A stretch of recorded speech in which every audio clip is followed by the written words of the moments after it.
Gay Fanatic.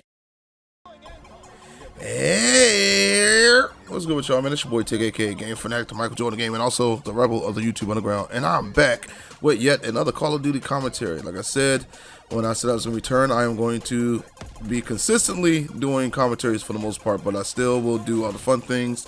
Like I'm going to have to hook my HTC Vive up and get some more HD videos. I mean, not HD videos, but you know what I mean. VR videos, tripping on the Vive, because the Vive is actually pretty fun and I can get good content out of it, as well as there will be funny moments and everything coming out. But anyway, this is a video of me running around on this. I don't even know what this map is called. I could care less about what the maps are called in this game, but this is a map where all the little snipers come out and they just use sniper rifles, and I pretty much had to do what they did and pulled out a sniper rifle, and I did pretty good, man. I didn't do as bad as I thought I was. I actually was bodying folks, but the sniper isn't too hard in this game, to be honest. It's pretty simple and straightforward. But anyway, that kind of brings me to the point of this commentary, man.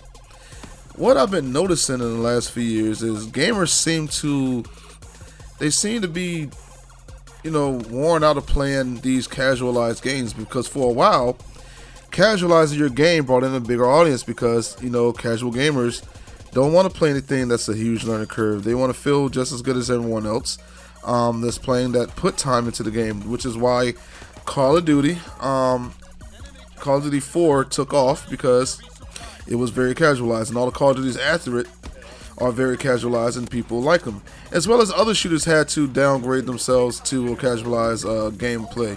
So Rainbow Six, for instance, Rainbow Six Siege is a very casual game. Now, a lot of people don't agree with that, but it is very casual compared to the older Rainbow Sixes that were out in the past, as well as Battlefield is also casualized itself compared to the other ones. I remember they had a realistic mod on Battlefield 2 that you could get, and it just made the game even more realistic than it already was.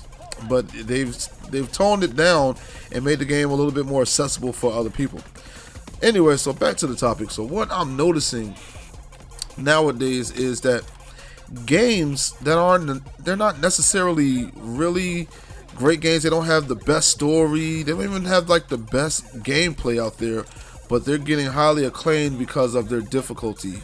Games like Cuphead. Cuphead was a game that people was, you know, going crazy over. There's people cosplaying it now. Girls are cosplaying it and things of that nature. And, you know, a lot of people were saying that it could be game of the year and things like that. And literally all it was you just fought bosses. It wasn't anything like I thought it was going to be when it first initially was announced. Like I thought it was going to be a platformer, like a Mega Man style game where you would go through a stage and then you get to an end boss and you fight the end boss. But for the most part, it was just you go fight a boss and you go fight another boss. But it had a high difficulty level to it compared to other games.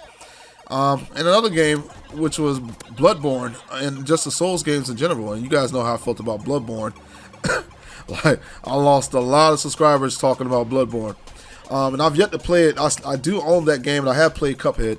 And I do own Bloodborne. Ooh, that was a beastly shot, though. I'm sorry. I had to stop the commentary off of that shot. That was crazy. But anyway, I have Bloodborne. I will be playing it soon, because that seems to be the craze. Everybody's going back to Bloodborne because of Kid Smooth and trying to prove themselves with Bloodborne. So I'm going to see how I stack up with everyone, because I've never played any Souls games. So be on the lookout for that. I might record it or something, or even stream it. So that may be a thing. But yeah, I'm starting to notice these games are being highly acclaimed. But the thing is, like, do they really deserve it? When there's games out there that honestly they offer a lot more when it comes to gameplay and such, but they may not have been, you know, put out there to the audience. Like they may not have had that much publicity and things like that but you know, they may not have that many commercials or advertisements compared to other games, and people just don't know about them. But they're actually just as hard, but offer a lot more to gameplay and story than those games, because you have games like what's the game Jack Move always talked about, Shantae. Shantae is a pretty difficult game, but it actually has a lot more gameplay in it than Cuphead. The art style is pretty good and everything, and no one really gave, you know, Shantae a look, or no one really cared about it. Like, people only caught on to it because of Jack Move Johnny.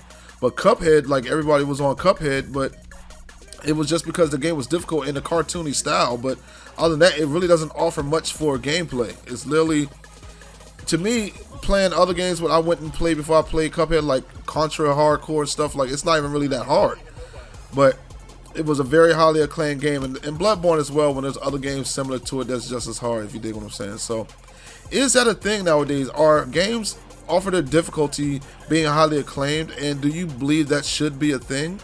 Because to me, yeah, it's cool to have hard games back. I always preach I hate casual games, but we shouldn't be giving them high acclaim just because they're difficult. They need a lot to have in the game. It needs depth. But anyway, this is your boy Tick, and as you see, I was on the final kill feed because I was beasting. But let me know in the comment section how you feel about this commentary, your opinions, and all that good stuff. And be on the lookout for some more commentaries later on.